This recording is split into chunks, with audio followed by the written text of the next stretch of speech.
नमस्कार, मी दीपक आणि तुम्ही पाहत आहात दीपक पटवे हे यूट्यूब चॅनल. मंडळी, 2 बातम्यांकडे तुमचं लक्ष वेधून मग मी आजच्या या विश्लेषणाला सुरुवात करणार आहे. त्यातली पहिली बातमी आहे, पंतप्रधान नरेंद्र मोदी यांनी शनिवारी रात्री समाज माध्यमांवर केलेली घोषणा.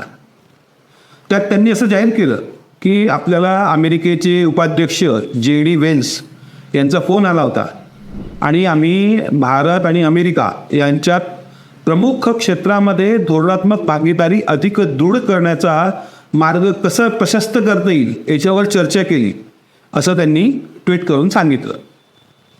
आता हे काय प्रकरण आहे हे मी तुम्हाला सांगतोच, पण त्याआधी दुसरी एक बातमी म्हणजे एक व्हिडिओ पहा. FCRA बिल आणणं का गरजेचं आहे या स्टेटमेंटवरूनच लक्षात येतं की अमेरिकेतल्या काही लोकांना FCRAचं अमेंडमेंट बिल येत आहे याची मिरची लागली.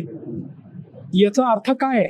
मुख्यमंत्री देवेंद्र फडणवीस म्हणतायत की अमेरिकेत बसलेल्यांना भारतात संसदेत येणाऱ्या या अंशदान परिसीमन दुरुस्ती विधेयकाबाबत चिंता आहे. अमेरिकेत बसलेल्यांना म्हणजे कोणाला?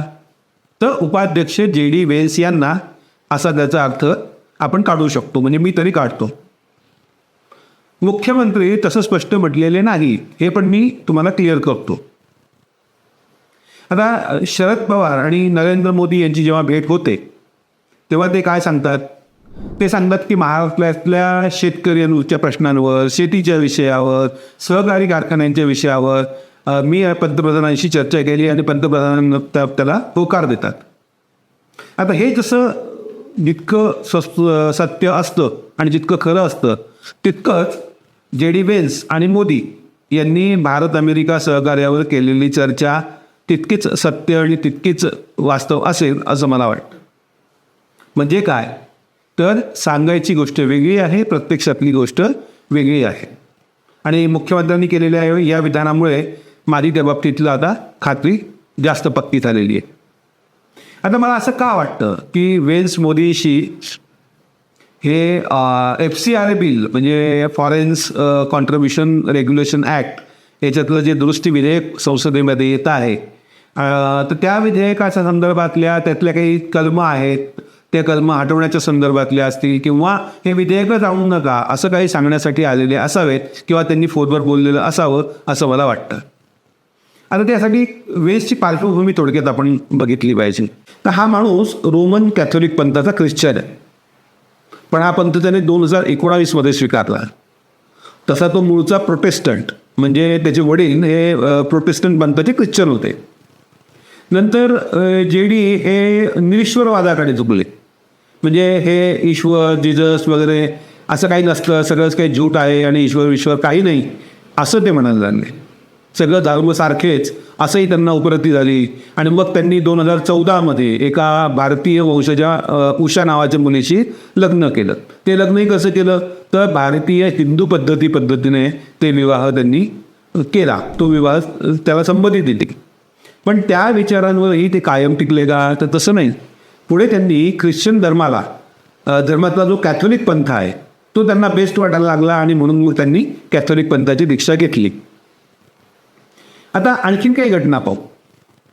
Catholic Bishop Conference of India ही जी संस्था आहे, या संस्थेच्या शिष्टमंडळाने गृहमंत्र्यांची अलीकडेच एक भेट घेतली आणि त्यांनी सांगितलं की या विधेयकामध्ये या अमुक ज्या तरतुदी आहेत त्या तुम्ही वगळून टाका आणि त्याला आमचा विरोध आहे.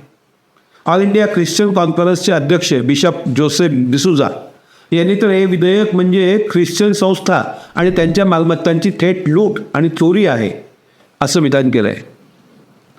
जे बिशप जोसेफ डिसूजा आहेत त्यांचं प्रोफाईल जर तुम्ही नेटवर जाऊन चेक केलं तर ही व्यक्ती काय आहे हे तुम्हाला कळेल. असो, तर अमेरिकेतले एक खासदार आहेत, रिले मरू असं त्यांचं नाव आहे. ते डोनाल्ड ट्रम्प यांच्याच पक्षाचे आहेत. एवढंच कशाला, त्यांच्या जवळचे आहेत आणि ट्रम्प यांच्यापेक्षा जास्त उजव्या विचारांचे, कट्टर विचारांचे आहेत. त्यांना छोटे ट्रम्प असं जरी म्हटलं तरी मला असं वाटतं की ते काही वावगं होणार नाही, इतकं त्यांचं व्यक्तिमत्व ट्रम्पशी जोडणार आहे. त्यांनी समाज माध्यमांवरून भारतामध्ये येऊ घातलेल्या या FCRA विधेयकावर इतकी कठोर टीका केली आहे. ते म्हणतात की भारत सरकारचा हा ख्रिश्चनांवरचा थेट हल्ला आहे.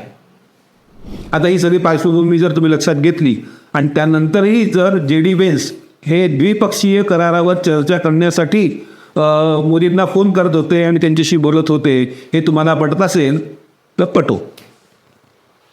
देशांतर्गत विरोध आणि अमेरिकेसारख्या देशाकडून येणारा दबाव हे जर पाहिलं तर असं काय आहे या दुरुस्ती विधेयकामध्ये, असा प्रश्न अनेकांना पडू शकतो. विशेषतः मलाही खूप लोक असं म्हणत होते की हे आम्हाला जरा समजावून सांगा काय विषय आहे.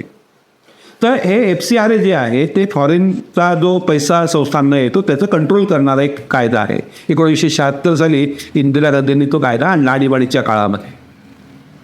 पुढे मनमोहन सिंगांच्या काळात म्हणजे 2010 आणि नंतर मोदींच्या काळात 2020 त्यामध्ये दुरुस्त्या करण्यात आल्या.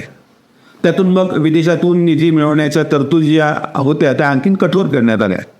विशेषतः 2020 केलेल्या तरतुदींमुळे काय झालं की विदेशातून स्वयंसेवी संस्थांना जर असा निधी मिळवायचा असेल तर त्याचे कायदे कठोर करण्यात आले आणि त्याच्यामुळे 87% निधी जो भारतात यायचा संस्थांना तो कमी झाला आहे असा दावा शशी थरूर काँग्रेसचे जे आहेत अजून त्यांनी केलेला आहे. तरीही आणखी काय बदल सरकार करणार आहे त्यामुळे आंतरराष्ट्रीय पातळीवर अशी धडकी भरली आहे. तर या संस्थांना म्हणजे परदेशी निधी घेणाऱ्या संस्थांना त्यांचं नेमकं काम काय आहे, नेमकं कार्यक्षेत्र काय आहे, ते कुठे काम करणार आहेत, कुठे हा निधी खर्च करणार आहेत हे स्पष्ट सांगावं लागेल. आतापर्यंत ते धार्मिक काम, शैक्षणिक काम, सांस्कृतिक काम असं नमूद करायचे आणि रजिस्ट्रेशन करून घ्यायचे. शिवाय इतरांचं धर्मांतर करण्यासाठी हा निधी वापरता येणार नाही अशी स्पष्ट तरतूद आता हे करण्यात येते. आणि सगळ्यात महत्त्वाची तरतूद ज्याच्यामुळे धास्ती भरली आहे खरं म्हणजे आंतरराष्ट्रीय पातळीवर, ती आपण बघितली पाहिजे.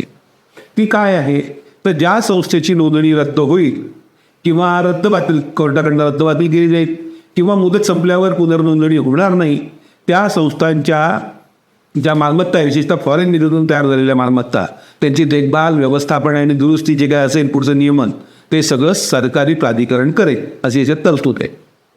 या तरतुदीचा फायदा घेत सरकार आमची संस्थांची नोंदणी रद्द करेल, मग आमच्या चर्चवर, मशिदीवर प्राधिकरणचे अधिकारी नेमले जातील आणि ते संस्था ताब्यात घेतले जातील अशी भीती या ख्रिश्चन मिशनरी आणि संस्थांना वाटते आहे, चर्चना वाटते आहे आणि मशिदींना वाटते आहे किंवा तशी भीती त्यांच्यामध्ये घालून दिली जाते आहे. आता परदेशी निधीतून देशातल्या डोंगरी भागात किती मोठ्या प्रमाणात ख्रिश्चनीकरण सुरू आहे, त्याचे काय परिणाम होत आहेत आणि पुढे आणखी ते किती वाढू शकतात आणि त्यांचा निधी थोडासा नियंत्रित केला तर या धर्मांतराच्या केसेसवर किती मोठ्या प्रमाणात परिणाम झाला हे सगळं मी धुळे आणि नंदुरबार जिल्ह्यात काम करत असताना अलीकडच्या काळात देखील मी ते जवळून पाहिलेलं आहे. मी तिथे दौरे केलेले आहेत, त्याचा अभ्यास केलेला आहे. तर तो एक स्वतंत्र विषय आहे, त्याच्यावर आपण कधीतरी बोलू. पण सध्या हे विधेयक हा आपला फोकस आहे. आता असा देशांतर्गत विरोध आणि अमेरिकेकडूनही येत असलेला असा दबाव हे जर आपण पाहिलं तर हे विधेयक सरकार संमत करून घेईल का नाही असा प्रश्न आपल्याला मनात निर्माण होऊ शकतो. खरं तर ही काही घटना दुरुस्तीचं विधेयक नाही आहे, म्हणजे त्याच्यासाठी 2/3 मतं पाहिजेत वगैरे अशी काही याची गरज नाही. साधं विधेयकाने हा कायदा मंजूर होऊ शकतो आणि त्यासाठी आवश्यक जे काही संख्याबळ भाजपकडे लोकसभेत पाहिजे किंवा राज्यसभेत पाहिजे ते भाजपकडे आहे, त्यामुळे हा कायदा सहज संमत होऊ शकतो. पण अडचण काय आहे त्याला, तर त्याची जी अडचण आहे सरकारची जी मुख्यत्वे ती अशी आहे की हा सरकारने हे जर बिल संमत करायचं ठरवलं तर हा दबाव सरकार झुगारून देईल. पण सरकारचं सगळं मुख्य लक्ष काय आहे तर परिसीमन बिल आणि महिला आरक्षण हे जे विधेयक सरकार संमत करून घेऊ इच्छित आहे ते घटना दुरुस्तीवाले विधेयक आहे आणि त्याच्यासाठी 2/3 मतं सरकारला पाहिजे जी भाजपकडे नाही आहेत. त्यामुळे वेगवेगळ्या पक्षातले खासदार आपल्याकडे घेणं आणि विरोधी पक्षातल्या काही खासदारांशी तडजोडी करणं, DMK सारखा पक्ष असेल, NCP शरद पवार सारखा पक्ष असेल, यांच्याशी काही तडजोडी करून वाटाघाटी करून या सगळ्या पक्षांना आता मोदी शहांनी आपल्या बाजूने वळवलेलं आहे या विधेयकापुरतं आणि हे विधेयक ते संमत करून घेऊ इच्छितात, परिसीमन आणि महिला आरक्षण विधेयक. पण या पक्षांनी काय केलेलं, मी विशेषतः आपण जर NCP शरद पवार यांचा विचार केला किंवा DMK जो तामिळनाडूमधला आता विरोधी पक्ष झालेला आहे, 22 खासदार त्यांच्याकडे आहेत, यांच्याकडे 8 खासदार आणि 30 खासदारांची जर हे 2 पक्ष आहेत, त्यांनी अशी अट घातलेली आहे की आम्ही तुमच्या परिसीमन म्हणजे त्या बिलाला ज्याच्यातून महिला विधेयक येणार आहे आणि मतदारसंघांची पुनर्रचना होणार आहे त्याला आम्ही मदत करू विशिष्ट अटीवर, पण तुम्हाला हे FCRA विधेयक थांबवलं पाहिजे. आता FCRA विधेयक थांबवण्याचं त्यांची मागणी काय आहे, तर त्याची मागणी अशी आहे की त्यामुळे त्यांना काय वाटतं की FCRA जर विधेयक आलं तर ख्रिश्चन म्हणजे विशेषतः तामिळनाडू आणि आंध्रातले जे YSR काँग्रेससुद्धा त्याला विरोधात आहे, कारण तिकडे ख्रिश्चनांची संख्या मोठी आहे आणि हे लोक आपले मतदार आहेत आणि हे जर पारित झालं आणि तरीही जर आपण सरकारला मदत केली तर हे आपल्या विरोधात जातील अशी या भीती या प्रमुख 2-3 पक्षांना वाटते आहे आणि म्हणून त्यांनी नाक दाबून तोंड उघडण्याचा प्रयत्न सरकारचा चालवलेला आहे. म्हणजे काय की FCRA बिल तुम्ही थांबवा तर आम्ही तुमच्या या डिलिमिटेशन आणि महिला आरक्षण विधेयकाला संमती देतो अशी अट त्यांनी घातलेली आहे. आता ही अट लक्षात घेऊन हे विधेयक मोदी सरकार लोकसभेमध्ये राज्यसभेमध्ये आणतं का FCRA विधेयक आणि त्याच्यावर मतदान घेऊन ते संमत करतं का आणि त्या विधेयकासाठी आता हे जे विधेयक आहे FCRA हे विशेषतः धर्मांतराच्या अनुषंगाने ते फार महत्त्वाचं संघाला वाटत असल्यामुळे राष्ट्रीय स्वयंसेवक संघाला वाटत असल्यामुळे हे बिल यावं ही संघाची मागणी आहे आणि मग हा संघाचा दबाव असल्यामुळे या पद्धतीचं हे बिल संमत करून घेणं हे पण मोदी सरकारला महत्त्वाचं आहे आणि त्यांच्या दृष्टीने महत्त्वाची महिला आरक्षण आणि डिलिमिटेशन हे विधेयकं पण संमत करून घ्यायचे आहेत. त्यामुळे कोणत्या विधेयकासाठी कोणतं विधेयक म्हणायला लागतं आणि कोणतं विधेयक सरकार संमत करतं, कोणत्या विधेयकाला जास्त महत्त्व देतं हे आपल्याला आता लवकरच कळणार आहे. या 2-3 दिवसात काय घडामोडी होतात ते आपल्याला दिसेलच. तोपर्यंत आपण वाट बघू आणि काही घडामोडी घडल्या त्याचं विश्लेषण करायला मी पुन्हा येईनच. तोपर्यंत तुम्ही हे जे चॅनल आहे हे सबस्क्राईब केलं नसेल तर पहिल्यांदा सबस्क्राईब करून घ्या. हा विषय तुम्हाला आवडला असेल, हे विश्लेषण तुम्हाला आवडलं असेल तर लाईक करा, शेअर करा आणि सबस्क्राईब करताना बेल आयकॉनवर क्लिक करायला विसरू नका. मी पुन्हा येईन, आपण पुन्हा भेटू. तोपर्यंत नमस्कार.